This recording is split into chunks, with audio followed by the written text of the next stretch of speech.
Yes. Okay. Thanks, Senator Dietz. So turning to the PowerPoint on the overview, this first slide gives you the detailed on how Chapter 2, how we allocated money for Chapter 2's capital budget. You'll remember there was $2 billion in general fund cash for capital outlay, and there was no tax-supported bonds, but there were those 9C and 9D revenue bonds for the higher ed institutions, and then non-general fund cash. The governor's proposed amendments total $915 million approximately, with $605 million for the general fund cash. Once again, there's no tax-supported debt for capital projects that are state agencies or higher ed institutions, but there is tax-supported debt under the Treasury Board for 2 local and regional jail projects. There's no 9C revenue bonds, and there's 9D revenue bonds, about $98 million for the higher ed institutions, and then there's $212 million in non-general fund cash. The next slide really breaks it down by kind of the type of project. So most of that general fund cash, about $407 million, is for supplements. That's to supplement projects that are currently authorized for any, and that's for the inflationary or cost overruns related to the prevailing wage. There's $138 million for new construction improvements. There's $34 million for equipment, and then there's a little less than $10 million for planning or acquisition of new properties. And I'll go into more detail on some of those projects, but that's kind of how it breaks down for the general fund cash. The next slide. You said the supplements does cover the cost overrun? It covers, Senator Norman, I don't know if it will cover all cost overruns, but it provides more money for supplements to achieve that goal. There are still projects that are in the queue of planning, so we don't know how much those cost escalations will be in the future. For example, Tyler, Central State, it's going to have a significant cost overrun. Do we have an idea about that yet, or whether that's included in this amount? Senator Dietz, it is included in this amount. We don't know the final number, but it is kind of included in our risk categories that have been identified by Department of General Services as well as the Department of Planning and Budget. Okay. And Senate Finance staff is monitoring that as well. Which project is this? That is the Central State Hospital renovation. Well, it's a reconstruction we're building a new hospital down there.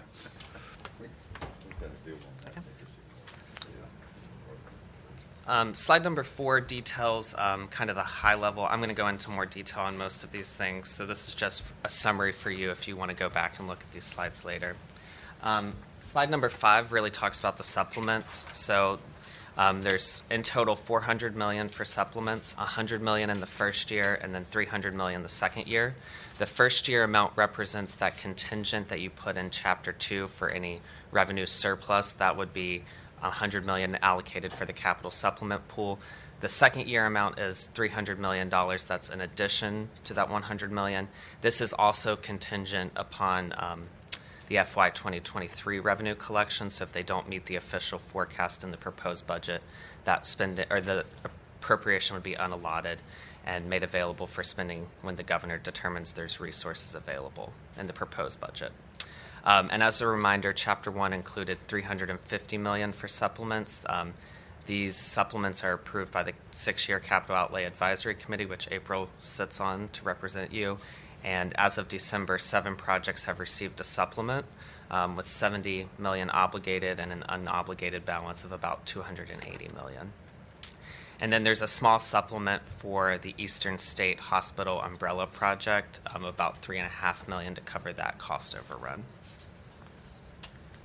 Slide number 6 details maintenance reserve and equipment. In the proposed amendments that the governor sent down in his budget, there's $8 million each to Norfolk State and Virginia State for additional maintenance reserve needs. There's language allowing the Science Museum to use their maintenance reserve for the restoration, repair, renewal of exhibits and improvements to their museum grounds. This is similar to other language for museums.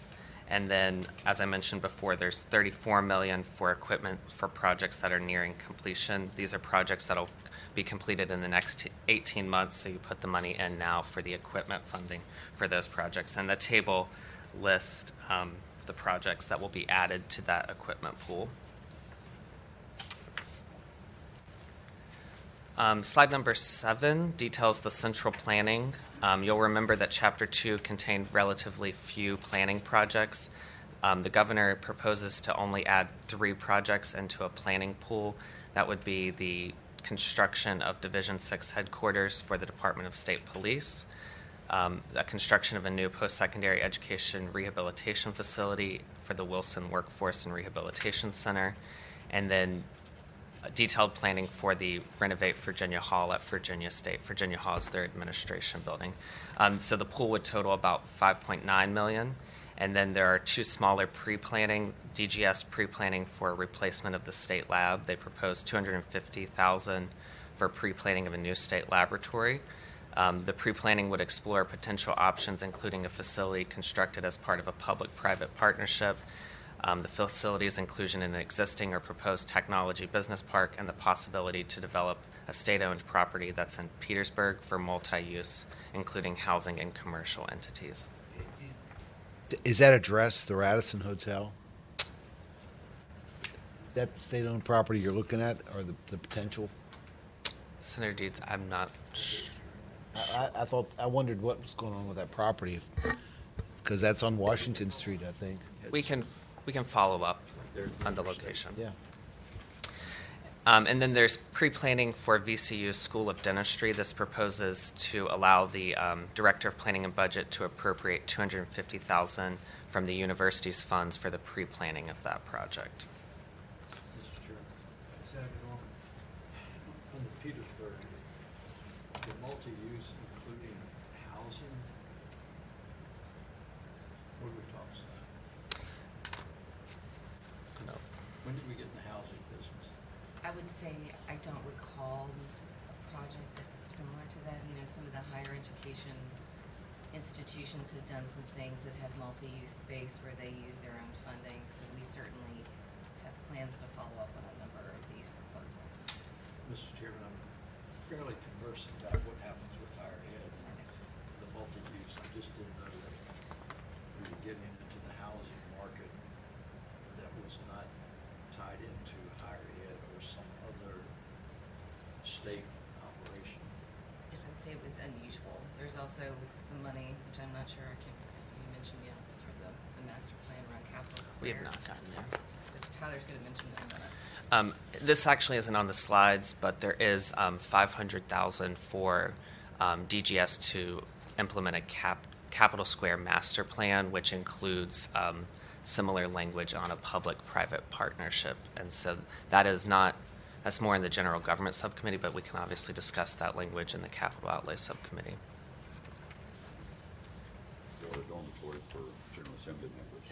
Well, I am interested in this Petersburg project. I'd appreciate more information on that. I wonder if that's part of the governor's investment in the city of Petersburg and where the property is. I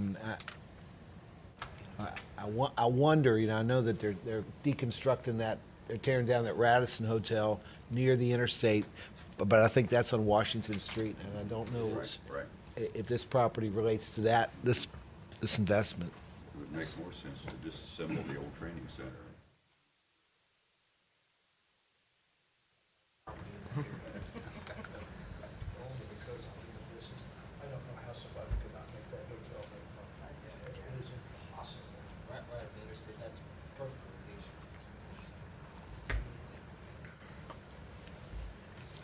location. Okay. Moving on to slide 8. So the governor proposes a capital construction pool for 2023 that would include 3 projects, and it would cost about $19 million.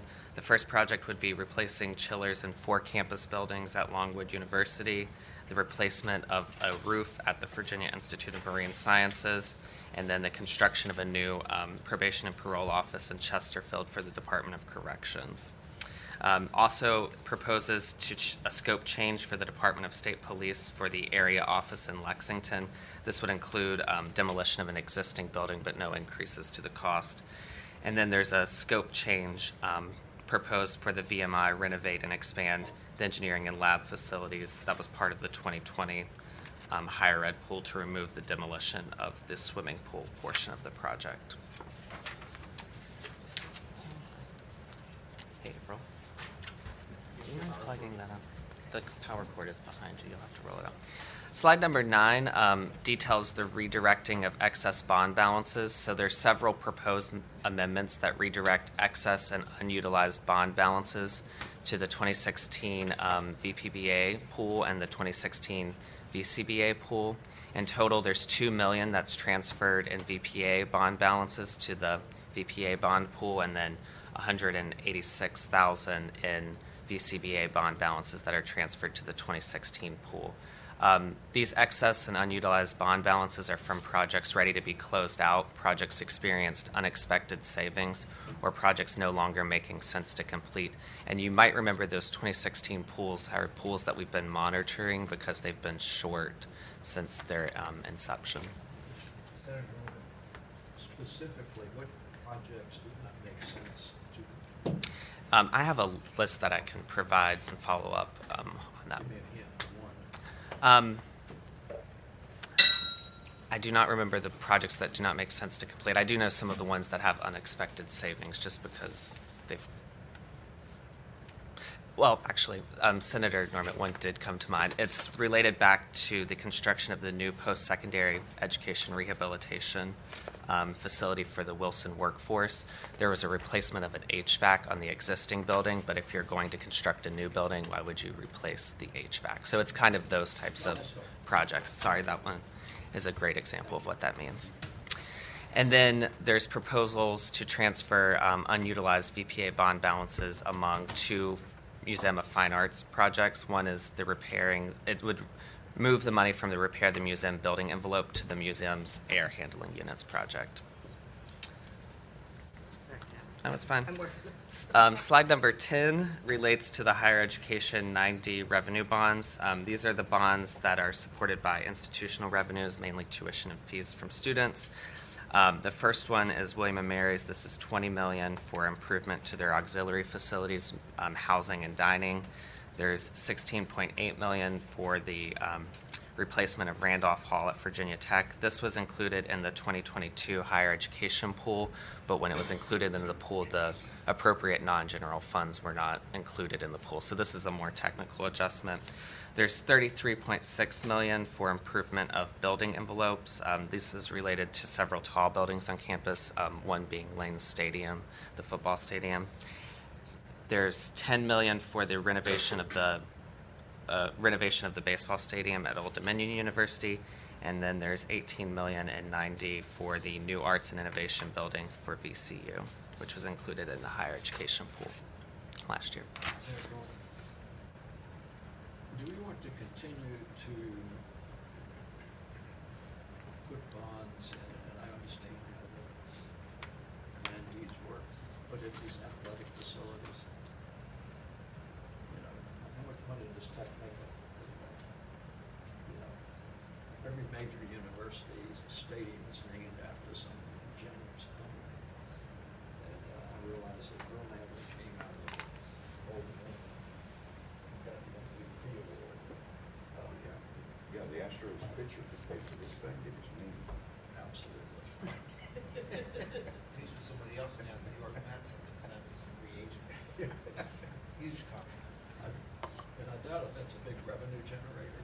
But people still come to, especially to Lane Stadium, especially now that they reinstituted the lunchbox. Right. Senator Norman, I understand your concern. I would just remind you these are the revenue bonds and not the tax supported. Yes. They are passed on to the students, so. Yes. That's my point, right there.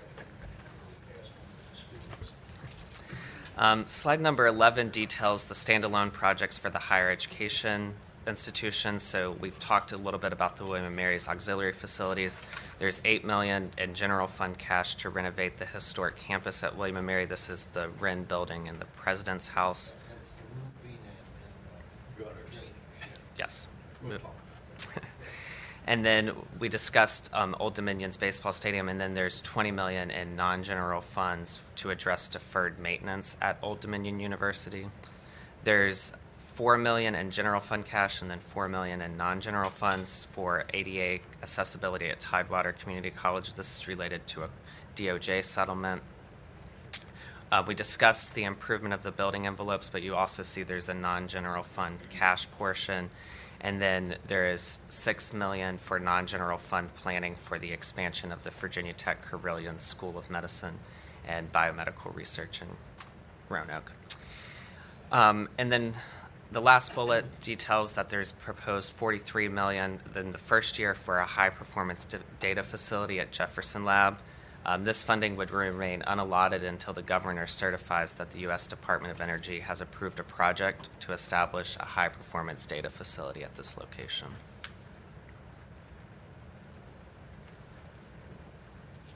Okay. Now turning to slide 12, this details the standalone projects for Administration, Agriculture, and Forestry, HHR, and Natural Resources. You'll see the first few lines relate to the Department of General Services. There's $6 million to support the construction of the new state office building parking deck. This is at 7th and Main, and this would support the demolition and stabilization of the site. We'll hear more from DGS next week on the plans for that site going forward. There's $16 million to support the demolition and stabilization of the new Supreme Court building, which will be in the footprint that we are currently in. And then there's $3.4 million to support replacement of fire alarms at DBHDS facilities that DGS is managing. And then there's $4.1 million to improve and convey a property that is state-owned to Clark County.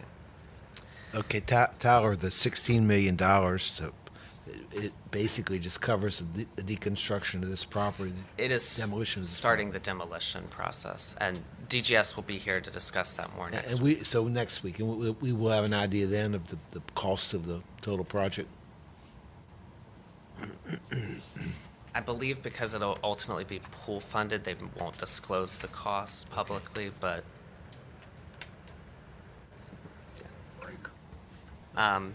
Department of Forestry, there's $640,000 to acquire an additional forest tract at Charlotte State Forest using non-general fund, federal, and then the forest mitigation funds.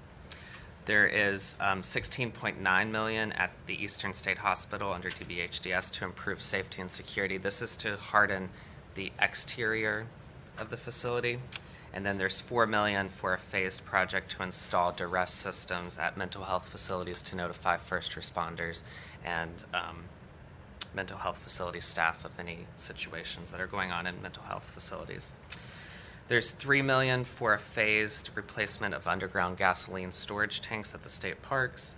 There's also language to transfer the capital funding that was provided in Chapter 2 for soil and water-owned dams. We're moving that from the capital budget to the operating budget for the soil and water conservation district dams. And then there is language to expand the authorization for the dam safety funding under wildlife resources to make it more expansive to significant hazard dams instead of just high hazard dams. On slide 13, this is the Public Safeties, Veterans Affairs, and Transportation.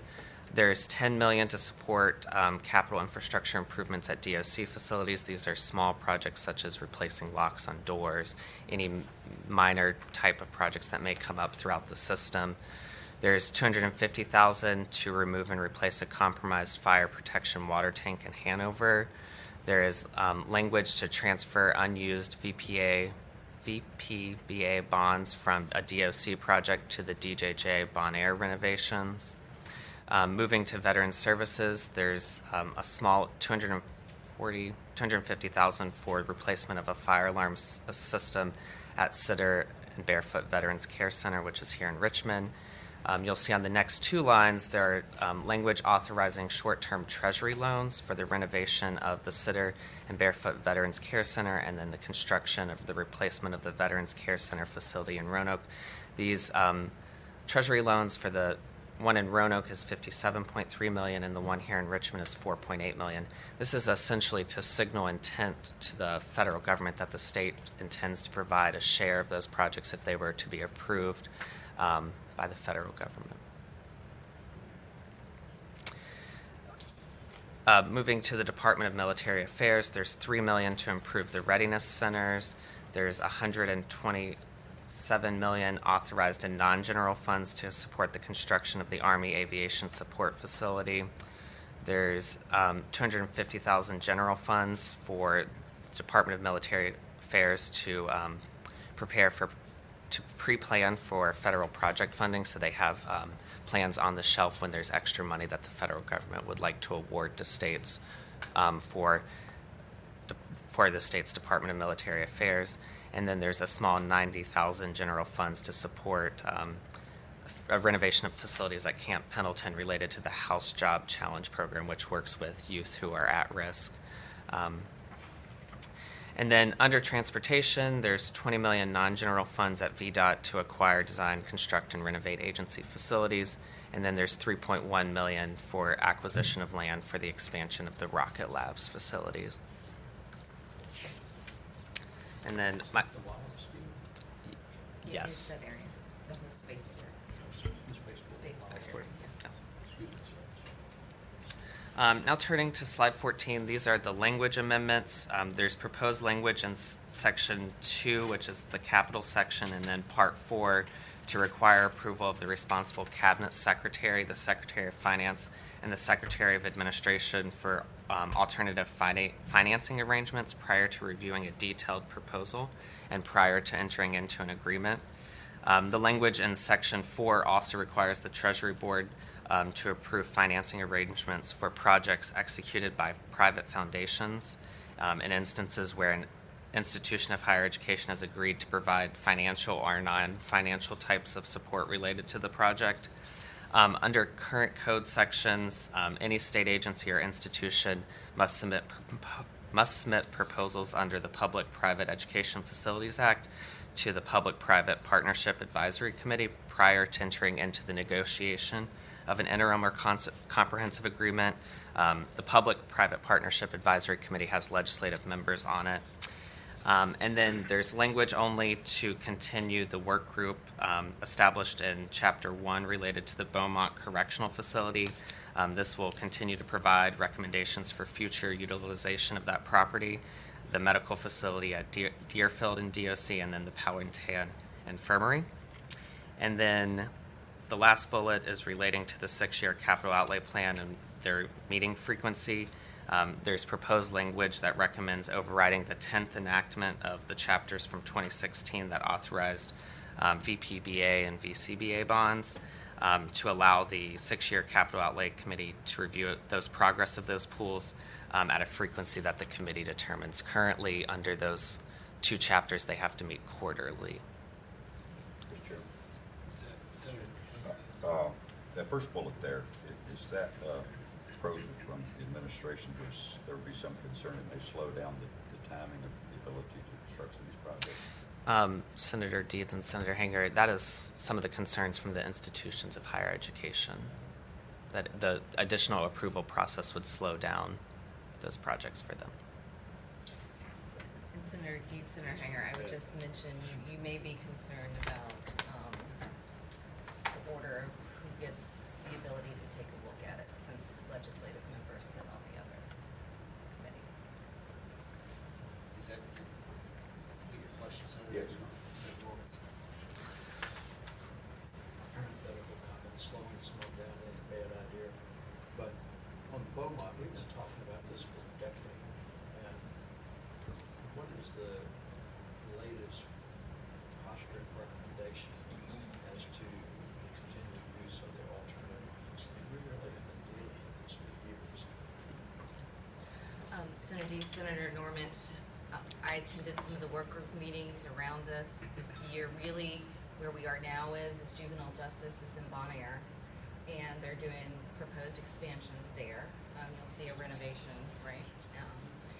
But the issue now with DOC is what DOC is planning to do and where. And so the continuation of the work group mostly has to do with the fact that they've, with their current umbrella project and with some maintenance reserve funds, they've moved forward with putting some of their functions at that property already, and the planning had stopped, and so there was a question as to whether or not they really had the authority to move forward with what they're doing now, and that's why the work group is continuing. So. Thank you. Yep. Now, I guess, The treasurer? The treasurer's desk.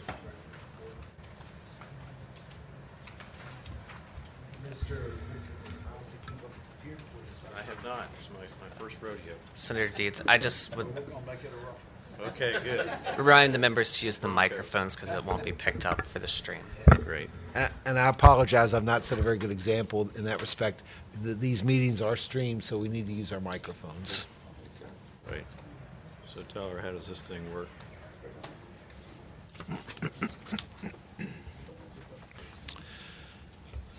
Okay, got it. Great. My name's Dave Richardson. I'm state treasurer for the past 6 months. Just a little background on me. I was a partner at McGuire Woods for 44 years, doing public finance work. So I was doing a lot of the debt issuances that we'll be talking about later today. And retired for 4 months and then was recruited back into state government. So I'm really excited to be here. Just wanted to give a shout out to some of the folks in my staff. David Swinford is a deputy treasurer. Brad Jones next to him is the director of debt management. And Richard Rodemeyer is the guru who is in charge of the debt capacity model that we'll get to in a little bit. So those are the brains behind their operation. What I want to talk about some today, I'm going to go through this fairly quickly because I understand that you went through this tutorial last year with Manju, who I missed dearly. But we're going to talk a little bit about the debt structure for the Commonwealth, the constitutional framework, and then talk about our outstanding debt and how we compare to other states, and then get into the debt capacity model for this year. So I will try to do this fairly quickly. I know that the issuers that are typically issuing are tax-supported debt, or Treasury Board on general obligation bonds, the College Building Authority, the Public Building Authority, CTB, and the Port Authority are the ones that are the culprits that are issuing the tax-supported debt on a fairly regular basis. The VRA and the Virginia Public School Authority are issuing, moral obligation debt and some sufficient appropriation, and those don't count towards our debt capacity because they're not tax-supported debt. The various menu items for our debt in the Constitution are there's really just four. One is Article 10, Section 9A, which is emergency debt that we can incur without referendum. I don't remember that ever being done in the Commonwealth. It may have been, but it's been before my time, way before my time.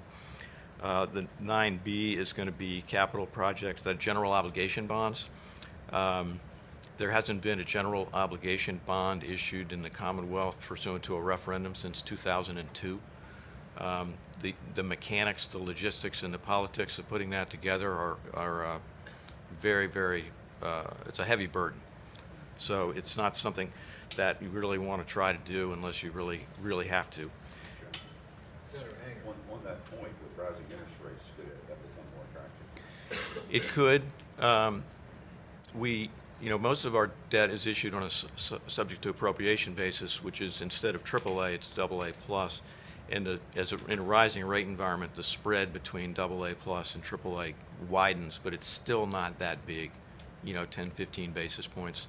And then you compare those savings versus getting a referendum done and the heavy lift that would create, and the need to make sure that the constituencies in the Commonwealth were all on board with all that. And then you start to go back to the subject to appropriation debt pretty fast. But, in a really rising interest rate environment, back in the 80s, rates were 18% or something, the spread was 3 or 4%, then you're talking about doing something like that. But until then, I just don't think it's really, the juice isn't worth the squeeze in my view. But good question. And then you have the 9C, which is basically projects that these are typically university related, that are dorm and dining projects that the revenues are sufficient to cover the debt service. So and you throw the general obligation bond on top of that to get the AAA rating. But they don't count against our debt capacity because the revenues are designed to cover the debt service. And actually this year there are no 9C projects that have been proposed. And 9D is, pretty much everything else, all the subject to appropriation debt and the university debt. This is a little more detail about what I just talked about. So I won't go into this in any great detail because we just jumped ahead of that. So, and this is more 9D again. The AA plus, just as an aside, we went to the rating agencies in September. Senator Barker was there, and you couldn't make it, Senator Howell. It was and Delegate Knight, and the governor and Secretary Cummings and Michael Mall from DPB, and the rating visits were exceeded my expectations. I don't know if the That's what I heard back. yes, the governor was spot on, and the Senator Barker and Barry Knight was like they'd rehearsed it for a long time, and it was really very, very impressive. One of the lines was, there are no Republicans and there's no Democrats when it comes to Virginia's finances. We're all just Virginians. And Senator Barker and Senator Delegate Knight said that, and it was pretty powerful with the rating agencies. We'll see how that plays out. I know. It sounded really it sounded really good in the meeting. I'm not sure it's true, but don't confuse me with the facts, you know. So, quiet, they might be watching. Standard & Poor's might be watching us. This is an interesting slide which shows the increase in our debt load over the last 10 years. And the light blue line is the subject to appropriation debt, which, as you can see, is growing. The dark blue line at the bottom is shrinking because the debt that was issued in 2002 is no longer, it's just dying off, disappearing.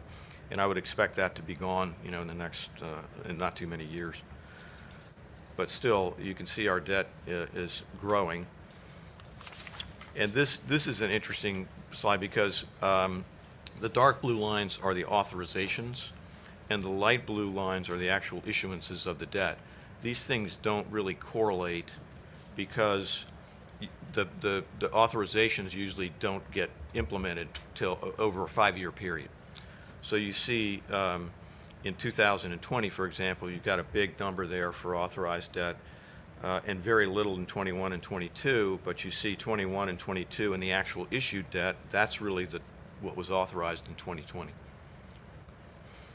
So this is just sort of shows a trend, which being the state treasurer, given the resources of the Commonwealth right now and the rising interest rates, the fact that there's not a whole lot of debt being authorized is in my mind sort of sensible and a logical good thing.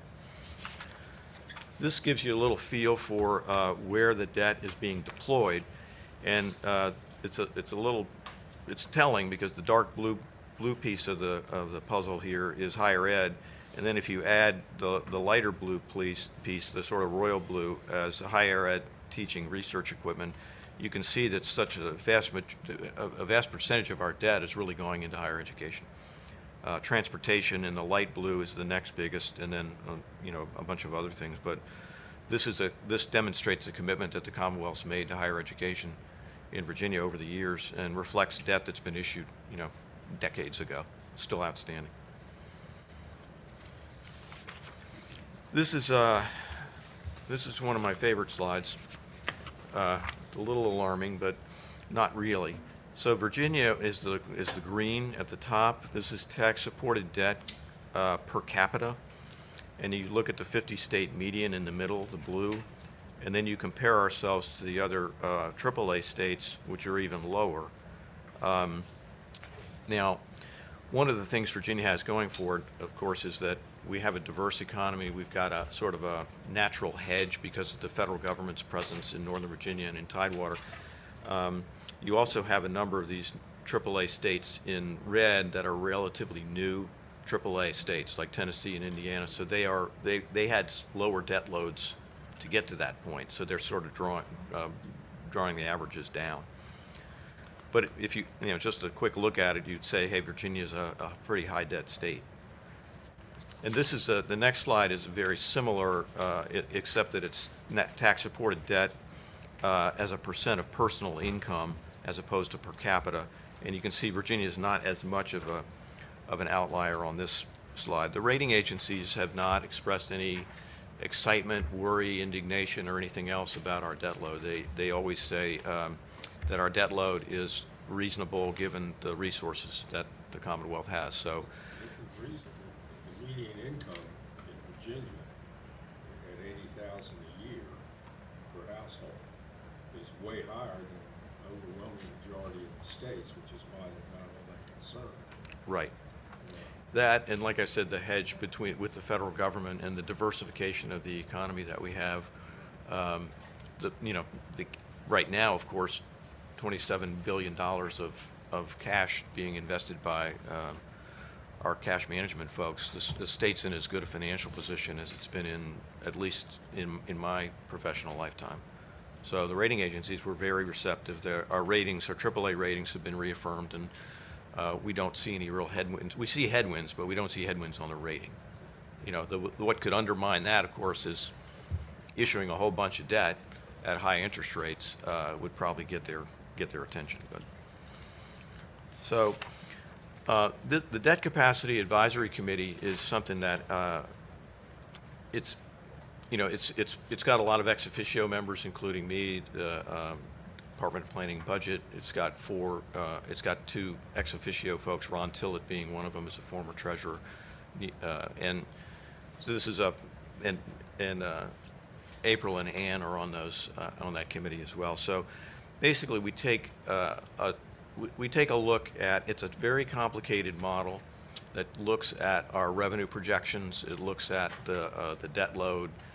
It looks at interest rates. It sort of puts all that into a hodgepodge and then comes up with a recommendation for a maximum amount of debt that we could issue without being, tripping on our AAA rating. So it doesn't include moral obligation debt. It doesn't include some sufficient appropriation debt, but it's a very complicated. And once again, the rating agencies, all three of them in their reports that they issue from time to time, mention our debt capacity model as being a very sophisticated model, and they're very high on it. So we're not going to change it because they like it. So obviously, debt affordability is a key. We try to correlate the capital needs. Tyler's gone through all the capital projects. Most of those are being funded by with funds, actual funds, as opposed to debt. And most states do a debt capacity analysis like we're doing. I'm not sure that it is the same or it's as sophisticated, but the rating agencies tend to love it. So, and speaking of the rating agencies, we've been AAA with Moody's since 1938, Standard & Poor's since 1962, Fitch since 1991. We're 13, 14 states that are AAA rated by all three rating agencies. Our paper tends to trade, at the high end, the better end of that range. So we're sort of a first among equals on AAA states. And obviously we like to keep it that way. Investors love our paper because they don't have to worry about getting repaid.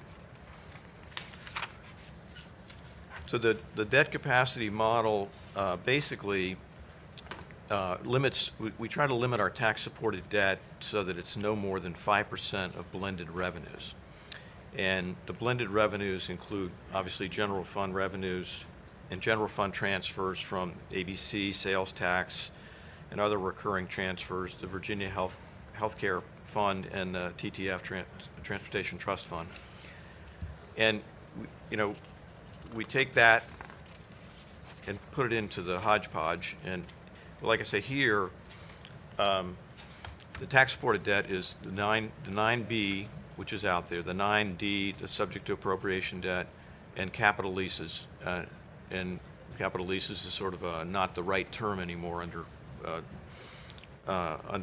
GASB standards, but that's effectively what we take into account. It doesn't include the 9Cs because they're covered by revenues. Doesn't include the higher ed. They do their own 9D debt, UVA and VCU and all those other organizations, William & Mary. Those are all covered by their own revenues, and so the state doesn't support that. And the moral obligation, the sum sufficient appropriation, and the Garvey bonds, we carve those out too. So we do a pretty detailed analysis of the type of debt and what's really going to be coming from taxpayer support and what's not. And this has been vetted for many years, and we feel pretty comfortable with this. So what we do in the model is we take into account not only the outstanding debt, but also we assume that the debt that's been authorized but hasn't been issued yet, which is that big blue line that we talked about earlier, and there's $4 billion of that that's still authorized but unissued. And so we get information from the various agencies that are affected. We try to build in a model as to when those issues will happen over the next 5 years. So we build that in. We assume it's all going to get issued, which is probably very conservative because some of those projects aren't going to get done, and some of them aren't going to get done in the near term. But we take a position as long as it's in the budget and it's authorized, it could get done. So we can't just assume it's not going to. We don't take into account the debt that's proposed in the budget because that's sort of what we're trying to figure out.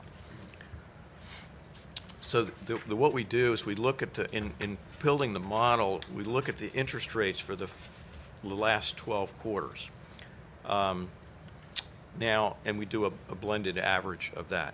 Now, and that's worked very well over the years. This year, it didn't work at all because interest rates went up 375 basis points in like 6 or 8 months. And so when you look at what the model would have told us, it would have been, we would have assumed a 2.2 interest rate, 2.22 for general obligation bonds and 2.47 for 9D. Well, that's not real world right now. So what we did is we talked to our financial advisors, we talked to the Secretary of Finance and a number of other investment banking firms, and came up with a rate for our assumed debt that we might issue of 4.25.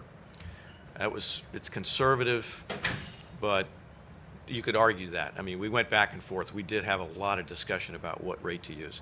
And we came down, the committee as a whole came down with a 4.25 rate. You'll see at the bottom of this slide, the current bond buyer index for GOs as of December is 355, so this is about a 70 basis point cushion from there. Anybody can guess where interest rates are going. You're going to be wrong.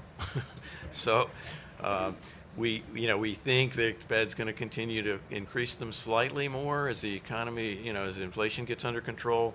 Then maybe they'll come down again. But we just felt it was prudent to use a little bit of cushion in there just to make sure we aren't being too aggressive. And this is the authorized and unissued debt I just talked about, and where it's deployed in various places: the Public Building Authority, College Building Authority, the usual issuing suspects, just under $4 billion. Now, you always have to be careful about this debt capacity model because, as what we just saw with interest rates rising, this model is a snapshot. It's like December 16th, the Debt Capacity Advisory Committee got together and said, okay, well, if revenues aren't where we think they're going to be in the projections, or if interest rates change dramatically, or the economy goes really in the tank, there are a million different variables that could change that.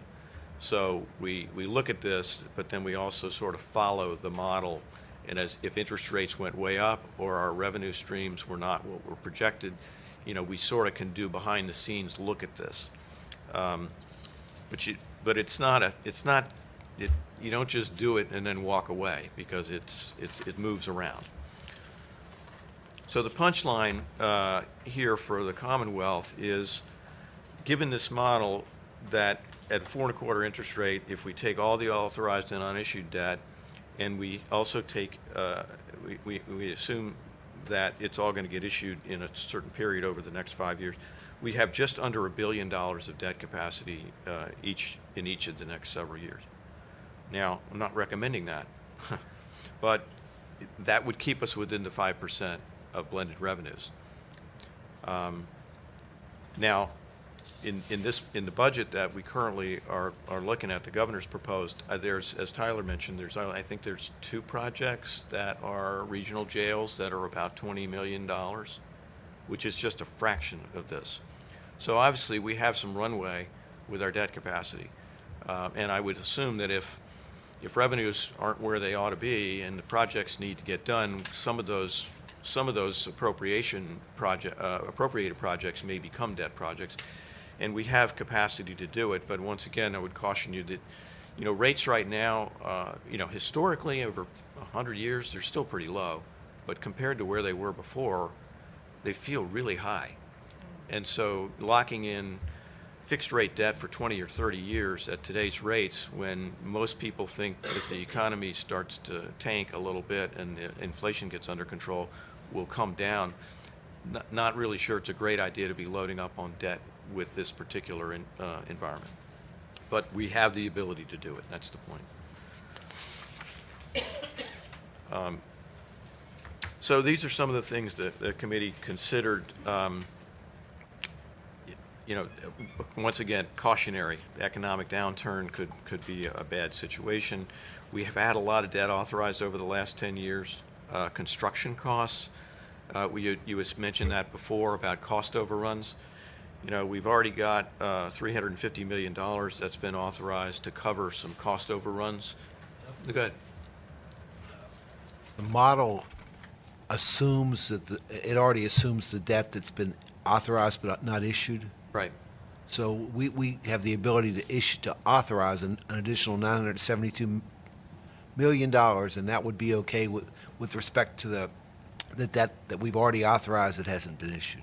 Yes, it assumes that all that debt that's been authorized but not issued is also issued. Okay. But we do have some hedges against these capital, cost overruns. And the governor's budget includes an additional $400 million of cost overrun protection, which hedges against that. But these are just some cautionary tales. My job is to, I was 44 years as a lawyer. I'm always looking for the worst case scenario. So these are the types of things that could. I look for the best, but you got in the back of your mind, you're thinking about where the worst case is, don't you? Yeah, no. Just to put it all in context, the recommendation is it's not binding. It's not like the DCAC committee is a legislative body or has to approve it. It's just it's a advisory. It's advisory. It's just something to keep in the back of your mind as you go through the process in the next 45 days. And as I said before, we really only have $20 million that's authorized in the existing budget. If the additional debt, if that 20 million was issued, the 972 drops to 970. So it really doesn't have much of an impact on the overall debt capacity. And there's some things in the appendix that are just some takeaways you might want to look at later, the type of debt that we have, and also more detail on the debt capacity model, a deeper dive there. So sorry, I ran through that pretty quickly, but I'm happy to. We appreciate that very much. This subcommittee has tried to keep a handle on our debt capacity over the years. Are there additional questions for Mr. Richardson? Senator Norman. Not a question. As a guy who graduated from an engineering school, as